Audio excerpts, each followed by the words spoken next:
শতভাগ আশাবাদী বিএনপি আমাকে নমিনেশন দিবে। 5 থেকে আমি বিএনপি থেকে নমিনেশন পারচেজ করবো। দলীয় মনোনয়ন আমি কিনব, দলীয় মনোনয়ন কিনব।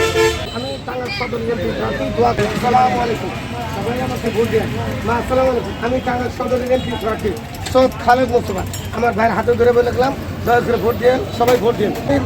বিএনপি আমি টাঙ্গাইল সদর টাঙ্গাইল 5 থেকে আমি বিএনপি থেকে নমিনেশন পারচেজ করবো। দলীয় মনোনয়ন আমি কিনব, দলীয় মনোনয়ন কিনব। আপনাকে কি বিএনপি থেকে টাঙ্গাইল সদর 5 আসনে মনোনয়ন দিবে বলে আপনি মনে করেন? আমি শতভাগ আশাবাদী বিএনপি আমাকে নমিনেশন দিবে। বিএনপি ন্যাশনাল নমিনেশন বোর্ড কেন আমাকে দিবে, রিজনটা কি, কারণ কি আমি বলতেছি। বিএনপির দুর্দিনে আর বিএনপির মাননীয় ভারপ্রাপ্ত চেয়ারম্যান জনাব তারেক রহমান স্যার, উনি গণমাধ্যমকে বলছেন যারা বিএনপির দুর্দিনে যারা ছিল তাদেরকে মূল্যায়ন করে মনোনয়ন দিবে। আর বিএনপির দুর্দিনে সারা বাংলাদেশের মধ্যে টাঙ্গাইলের সৈয়দ খালেদ মোস্তফা ঢাকার রাজপথের লড়াকু সৈনী হিসাবে প্রত্যেকটা আন্দোলন সংগ্রাম, মিটিং, মিছিল, সমাবেশ, মহাসমাবেশ, মানববন্ধন, প্রেস কনফারেন্স, পলিটিক্যাল কনভেনশন সবগুলোতে আমি ঢাকার রাজপথে ছিলাম।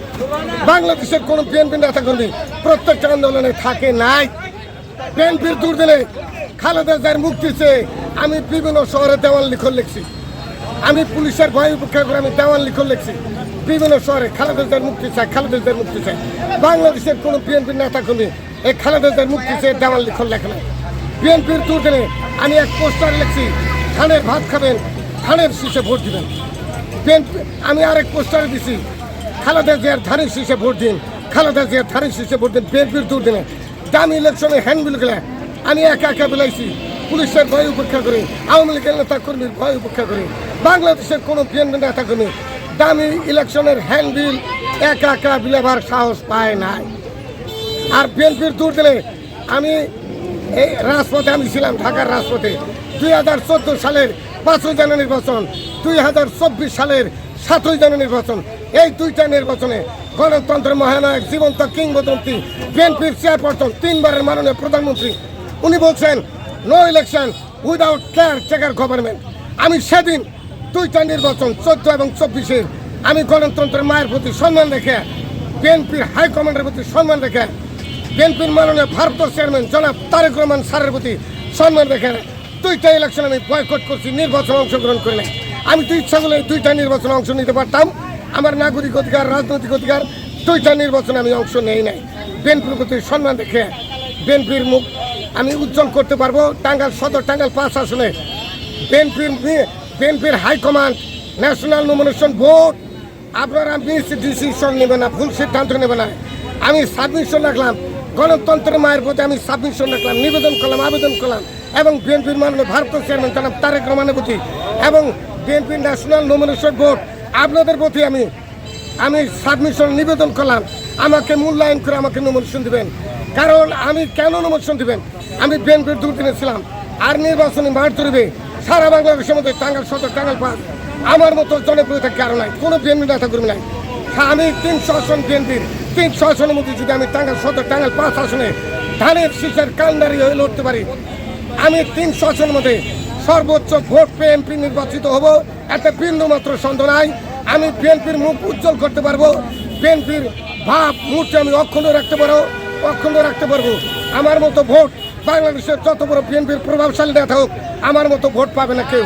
কারণ আমি 23 বছর যাবৎ আমার নির্বাচনী এলাকার প্রত্যেকটা অফিস, আদালত, কোর্ট, কাছারি, খ্যাত, খামার, মাঠে ঘাটে গিয়ে প্রত্যন্ত অঞ্চল, প্রতিটা বাড়ি, প্রতিটা মহিলা ভোটার, পুরুষ ভোটার সবার কাছে আমি অসংখ্যবার গিয়েছি ভোট চাওয়ার জন্য। 23 বছরের মধ্যে আমার নির্বাচনী প্রচারণা কোনো বিরতি নাই। কোনো আপনি যদি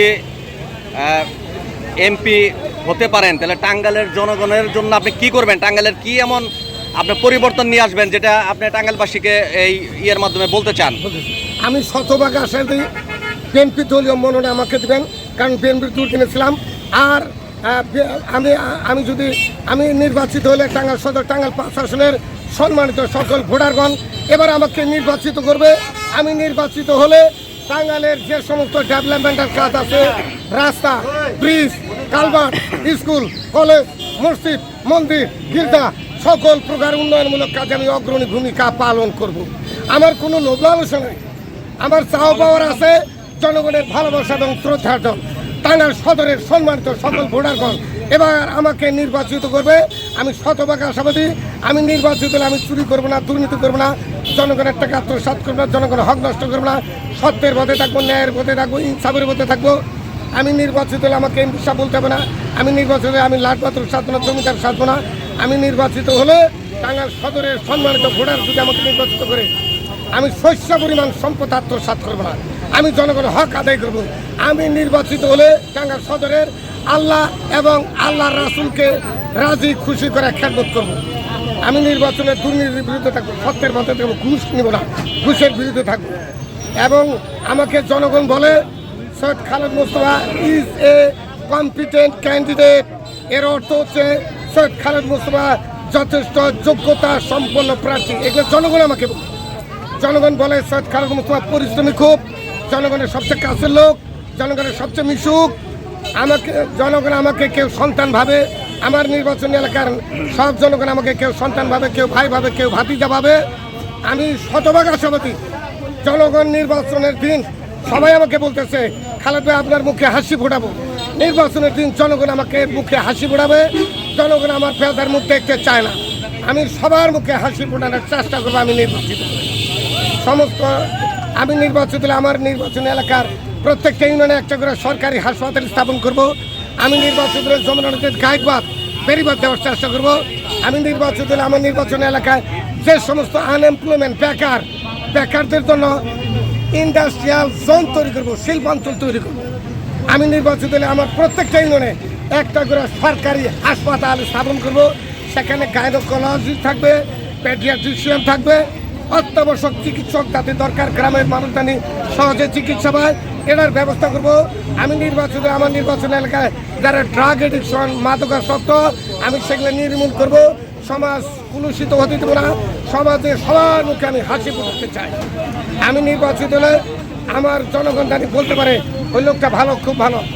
আমি আমার লোভ লালসা নাই। আমি নির্বাচিত, আমি ছোটবেলা থেকে দেশ এবং জনগণের সর্বশেষ কি বলতে চান আপনার, সর্বশেষ এক লাইনে? আমি নির্বাচিত হলে আমার নির্বাচনী এলাকার জনগণের মুখে হাসি ফোটানোর চেষ্টা করবো। সবাই আমাকে নিজের সন্তান মনে করে, ভাই মনে করে, ভাতিজা মনে করে টাঙ্গাইল সদরের এমপি নির্বাচিত করবেন। আমি আপনাদের এই দায়িত্ব সঠিকভাবে পালন করবো ইনশাল্লাহ। আসসালামু আলাইকুম, খোদা হাফেজ।